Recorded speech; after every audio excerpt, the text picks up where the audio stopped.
Say yes to new beginnings. Yes. Say yes to new standards of excellence. Yes. Say yes to engaging reportage with a difference. Yes. Introducing Yes International Magazine.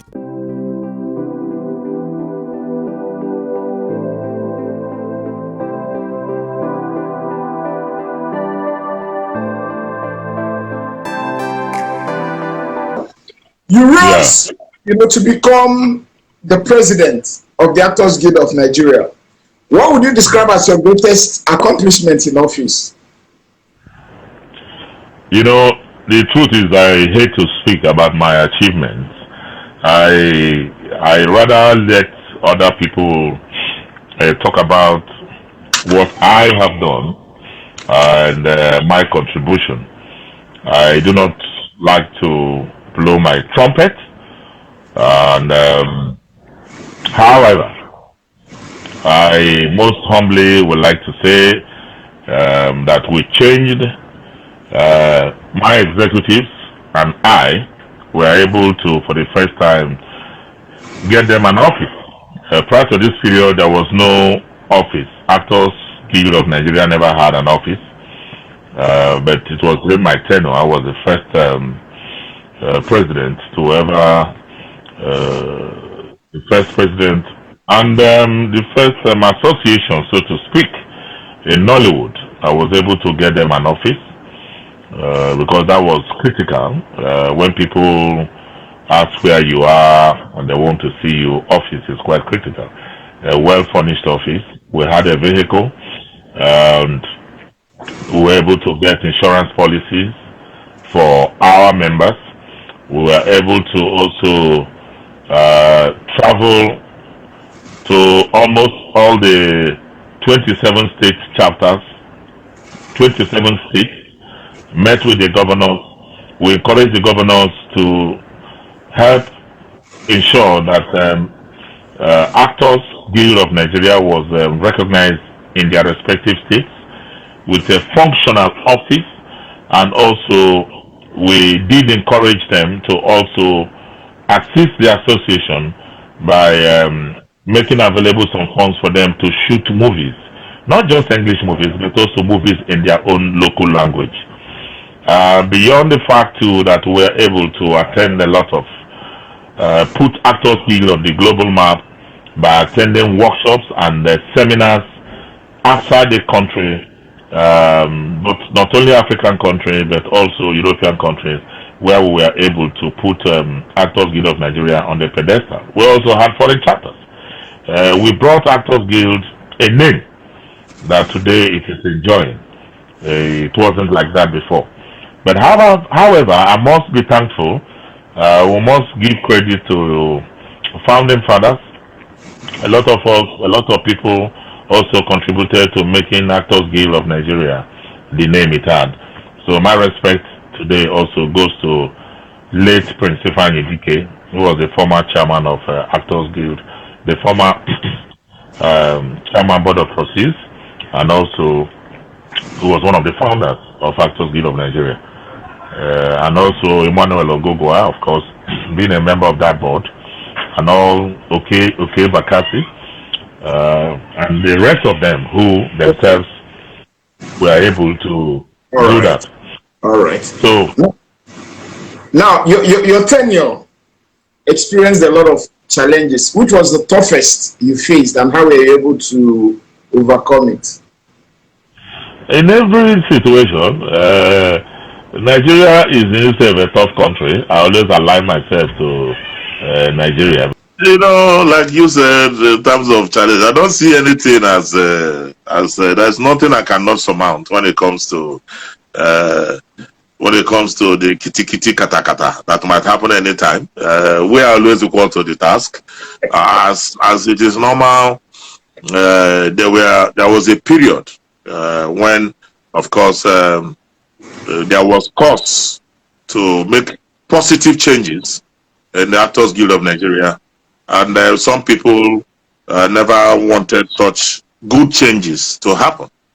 And in their bid to want to scuttle any good progress that was about to be made, they used various methods in trying to scuttle my tenureship, and of course it was met with stiff opposition. We made sure it was checkmated. We made sure that we didn't allow that to happen. We made sure that we used every instrument, positive instrument that we had within our reach to ensure that we do not allow those they never do well amongst them to truncate already something that we already have working for us. For example, now there have been so much that has happened, so much gains, and I can assure you that even now till tomorrow, people are still calling back and saying hello. They remember vividly during Ejike Asiegbu's tenure, this happened, or this, he will not allow this to happen. But we thank God all the same. Let us not bemoan on that. We are lucky that Actors Guild is still one. Interesting. Interesting. Now, you were also at some point the Student Union Government President at the University of Port Harcourt. How were you able to actualize that, and what will you describe as your greatest achievement as the SCG President of Uniport, of the unique Uniport, like you called it? Yeah, so my brother, we thank God. I had opportunity, talking about the university is more organized. We're in a sector that is organized, and they are more civil than the one you come out with here. Having graduated, you can't compare the kind of leadership structure in the university of a higher institution that we have than here. I was privileged to be nominated, to be voted for as president of Unique University of Port Harcourt Students Union government, with over 17,000 students who made that possible. And I thank God that today we were able as well to bring, what I call the kind of leadership that every country will want to emulate. Because back then in the university, do not forget you had different clubs in the university. You also had different people who are reading their masters and people who are reading their doctorate. And of course, it wasn't easy as well at a point where the school authorities themselves, one had to run into a wall, a brick wall in terms of the need for them to provide basic amenities in school. We were on 2 or 3 occasions forced to bring our students to demonstrate on their need for the students' authorities to respond.